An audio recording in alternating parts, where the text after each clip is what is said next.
Mr. Aghi, let me start with you. I mean, clearly the backdrop to this entire visit, some would say, the elephant in the room when President Putin and Prime Minister Modi speak will be President Donald Trump. And much of the conversation, I guess, would revolve around India's import of Russian oil, the 50% tariffs that the US has imposed on India. How does India play this delicate balancing act?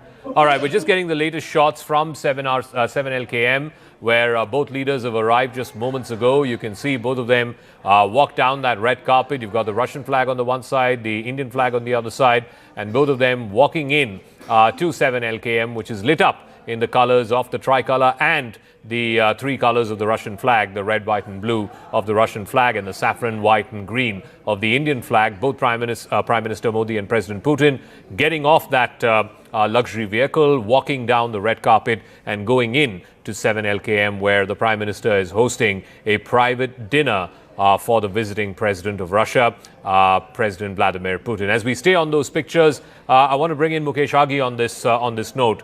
How will this be viewed in the White House by President Trump? And again, how does India strategically balance its interests at the same time not having to antagonize President Trump? Well, Zakka, first is when you look at the current situation between India and the US, it is driven more by the US in the current scenario.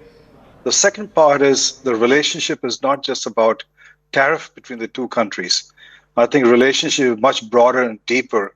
So I think the tariff issue, if you just park aside, we're seeing the trade still moving forward. The students are still coming in. The technology transfer is happening. So that's so I would like to say that please let's not focus just on tariff. The relationship is much, much broader. How is this being viewed? I think you have a prime minister who has basically managed this very, very carefully, because you have a country, Russia, which has been with India for many, many years and supported India in every aspect. But at the same time, it's a country which is diminishing power, and economy is in a challenging position, whereas India's largest trading partner is the United States.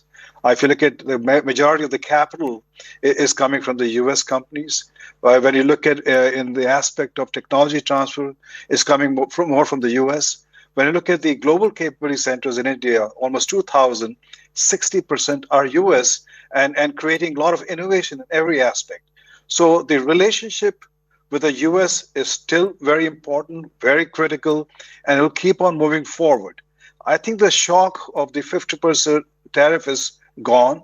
India has managed that very well. It has been able to divert a lot of the exports from U.S. to other countries.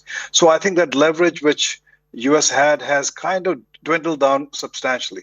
So I would say that while Russian president was coming in, we saw a couple of orders on defense deal that the U.S. announced. They're sending a message to the U.S. also saying that the relationship is very important. We will maintain our relationship with our friends, be it China, be it Russia, or be it European Union. So I think from every aspect, India is playing a very strong role as trying to manage a multilateral relationship between different countries.